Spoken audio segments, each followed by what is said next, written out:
and we'll continue to focus on the areas which we have been working on in the last 5 years, primarily to ensure that overall infrastructure improvement is there.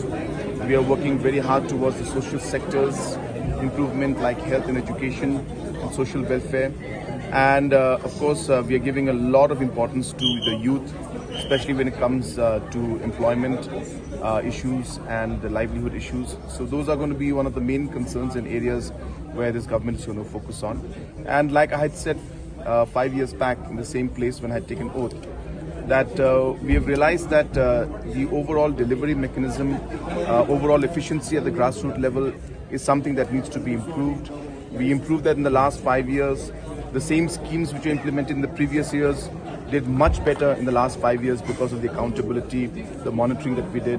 And we'll continue to ensure that the impact at the grassroots level of different programs and schemes is felt to the maximum level. Why two deputy CMs? There has been precedents in the past where there have been two deputy CMs, so there's nothing wrong in it. And also it is a strong representation of the different areas and regions of our state. It sends a positive message of inclusiveness, and that is the reason why we've gone ahead. When will you distribute the portfolios to the cabinet ministers?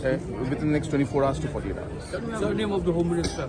In the next 24 hours to 48 hours. Sir, what will be the five main points that to engage to which new government will See, there are no 5 points. There are many points. In fact, there may be 500 points.